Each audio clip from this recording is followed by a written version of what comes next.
नमस्कार, आप देख रहे हैं एन खबर। मैं हूं आपके साथ कंचन जसवानी और मेरे साथ है मनोज जी। आज क्योंकि सुबह में जब हम बुलेटिन कर रहे थे तो दो अहम खबरें सामने आई है। सबसे अहम खबर तो डीके शिव कुमार पर आई है।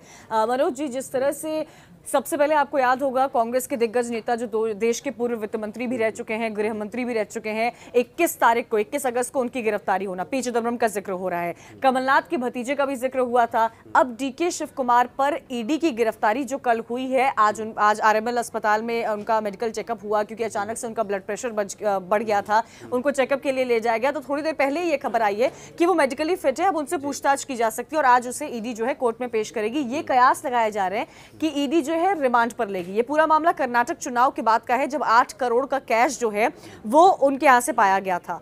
लेकिन सवाल मैं ये पूछना चाहती हूं कि एक के बाद एक जो कांग्रेस के नेता पर कार्रवाई हो रही है, क्यों?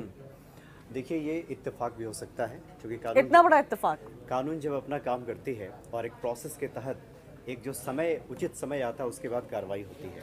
देखिए, अगर इसको हम राजनीतिक चश्मे से अगर देखें और ये कहें कि बदले की भावना से या जानबूझकर परेशान किया जा रहा है, तो मामले की गंभीरता कम हो जाएगी। क्योंकि मनी लॉन्ड्रिंग का मामला है और मनी लॉन्ड्रिंग के मामले में जांच कोई आज शुरू नहीं हुई है, ये जांच पहले से चलती आ रही थी। ऐसे बहुत सारे केसेस देखेंगे कि कांग्रेस नेताओं के जो एक संयोग भी है, इत्तेफाक भी है, वो जांच प्रक्रिया आगे बढ़ते बढ़ते वहाँ तक पहुँची है और यहाँ पे हालात यहाँ तक आया है। क्योंकि आपने जो सवाल उठाया, चूँकि देश में ऐसा होता रहा है, राजनीतिक बदले की भावना से भी सरकारें काम करती और तभी कहा जा रहा है पॉलिटिकल वेंडेटा चल रहा है। अब आप देखिए, हम जब इस बात का जिक्र कर रहे थे तो एक और नाम सामने आता है, हरीश रावत का नाम। याद होगा आपको, जब एक न्यूज चैनल ने एक उन पर जिसके बाद वो काफी सुर्खियों में भी आए थे, सीबीआई का केस भी पूरा उन पर चला था। अब हरीश रावत का भी नाम अगर इसमें शामिल होता है सर, उस पर क्या जानकारी मिल रही है हरीश रावत के केस को लेकर कि क्या वो भी कुछ दिनों में सलाखों के पीछे या ईडी या सीबीआई की रिमांड पर नजर आएंगे? जी हाँ, बिल्कुल। चूंकि कोर्ट में जो सीबीआई ने जो दलीलें दी है और कहा है कि स्टिंग ऑपरेशन मामले को लेकर उसके पास पुख्ता सबूत है। अब आप कहेंगे कि ये भी राजनीतिक भावना से क्या हो रहा है क्या? अब देखिए, 2016 से मामला चला रहा है। 2016 में स्टिंग ऑपरेशन हुआ था, राष्ट्रपति शासन लगा था उसके बाद। हालांकि सुप्रीम कोर्ट के आदेश के बाद बहाली हो गई थी हरीश रावत सरकार की। उसके बाद उन्होंने सिफारिश की थी एसआईटी जांच की। हालांकि उसके पहले राष्ट्रपति शासन में सिफारिश कर दिया गया था सीबीआई जांच की।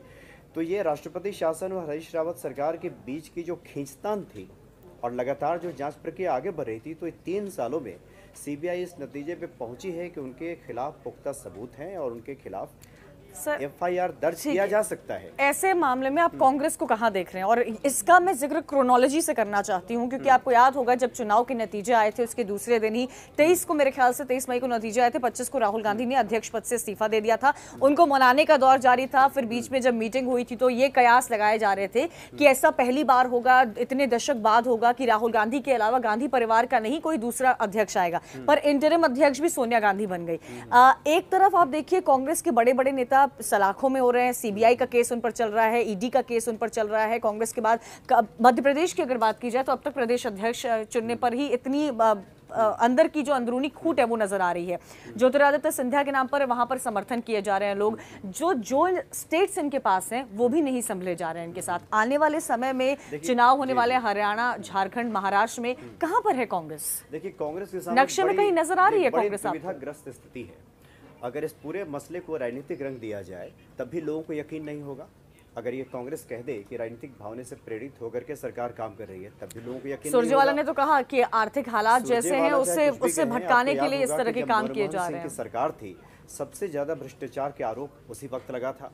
इसलिए अगर कांग्रेस पूरी तरह से इनकार कर दे कि इसमें कहीं कोई कानूनी प्रक्रिया नहीं है और राजनीतिक भावना से प्रेरित होकर के सरकार काम करे, तभी लोगों को यकीन नहीं होगा। आपने कहा कि सरकार चुनाव में भी उतरना है अभी कांग्रेस को, तो ऐसे में कांग्रेस के सामने बड़ी द्विधाग्रस्त स्थिति है कि अपने नेताओं को इन कानूनी प्रक्रिया से निकाले भी और जनता के बीच में अपनी एक साफ सुथरी छवि पेश भी करे। क्या वो विश्वास जो एक समय पर कांग्रेस पर हुआ करता था, आपको याद होगा इंदिरा गांधी के दौरान की बात की जाए, राजीव गांधी की बात की जाए, इवन यूपीए की बात की जाए, तो जो एक विश्वास था जनता के बीच, जो मुस्लिम्स का विश्वास था, वो भी मुस्लिम्स का भी वोट बैंक आपने देखा 2019 में किस तरह बीजेपी के पास जाता हुआ नजर आया, वरना यूपी में इतने अच्छे आंकड़े बीजेपी नहीं ला पाती। क्या उस वोट बैंक को वापस लाने में कांग्रेस कामयाब होगी? अपना जो खोया हुआ वोट बैंक है, अभी की जो फिलहाल स्थिति है, कांग्रेस के सामने सबसे पहला तो ये काम करना होगा कि उसे अपनी एक पाक साफ छवि बनानी होगी और किसी भी मुद्दे पे उसकी स्पष्ट नीति पहले जनता के सामने लानी होगी। ये बताना होगा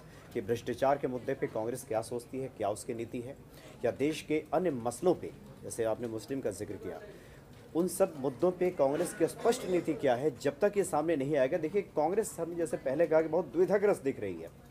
कभी वो बचाव करती है, नेताओं का बचाव करते करते यहाँ की जो नियम कानून है उसकी धज्जियाँ उड़ाने लगती है, कभी राजनीतिक भावना से प्रेरित बताती है, कभी अदालतों में सामना इस तरह से करती है कि जिस प्रकार से बताया कि उसके शासनकाल में कोई भ्रष्टाचार हुआ ही नहीं।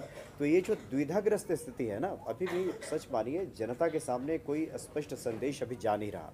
तो कांग्रेस की तरफ से कोई संदेश नहीं जा रहा है, लेकिन कांग्रेस के मंत्रियों पर ईडी हो, सीबीआई हो, उनकी तलवार लटकी हुई है। ये तो आज की बड़ी खबर का मैंने जिक्र किया। दूसरी अहम बड़ी खबर भी यहाँ पर सामने आ रही है, वो लंदन से आई है। अब लंदन में क्या हुआ है, भारतीय उच्चायुक्त के बाहर पाकिस्तान के प्रदर्शनकारियों ने अंडे, टमाटर, जूते फेंककर खिड़कियां तोड़ी हैं, ऐसी तस्वीर भी सामने आई है।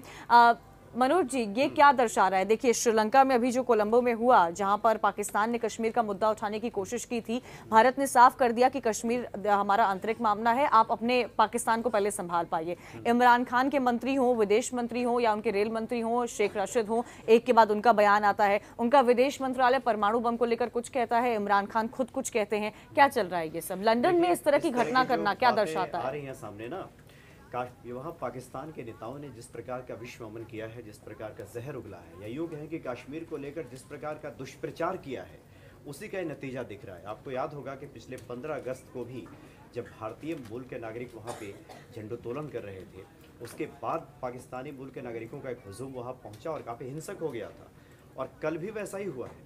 दरअसल वहाँ के जो मेयर हैं सादिक खान, ये ब्रिटिश नागरिक हैं, पाकिस्तानी मूल के हैं। बताया जा रहा है कि उनके इशारे पे इतने सारे लोग पहुँचे।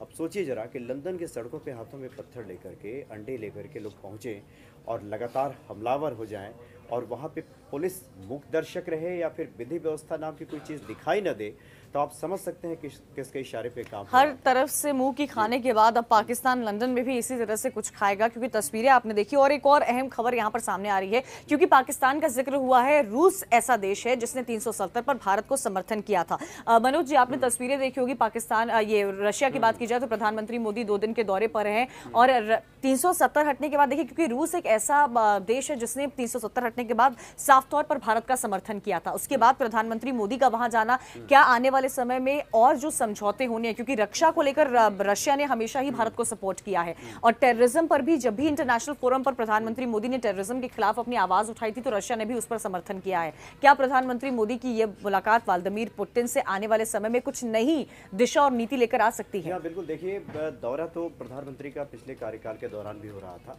नया इसमें क्या है, अगर इसको देखा जाए तो जिस प्रकार से पाकिस्तान ने पूरे विश्व में दुष्प्रचार करने की कोशिश की, भारत को अलग थलग करने की कोशिश की, उसके बावजूद प्रधानमंत्री मोदी जहां भी जाते हैं जिस प्रकार स्वागत होता है, भव्य स्वागत किया जाता है। विश्व के नेता उनको बिल्कुल स्वागत में एक तरह से कहें पलक पावड़े बिछाकर खड़े रहते हैं। तो इससे तो निश्चित तौर पे लगता है, हालांकि कई समझौते होने हैं रूस से, लेकिन एक संदेश जरूर जा रहा है कि भारत ने जो कदम कश्मीर को लेकर उठाया है, उस कदम को एक तरह से मुहर लग रही है हर देश में। और जहां जहां प्रधानमंत्री जा रहे हैं, और रशिया में भी ऐसा ही हुआ। और ये जो उनकी मुलाकात हुई और जो गर्मजोशी के साथ प्रधानमंत्री मोदी का स्वागत किया गया है, ये सिर्फ पाकिस्तानियों को ही नहीं बल्कि विश्व भर में कई सारे मुल्कों को संदेश देता हुआ नजर आ रहा है। ज्यादा जानकारी के लिए आप देखते रहिए इन खबर। इन खबर चैनल को सब्सक्राइब करें और बेल आइकन दबाना ना भूलें।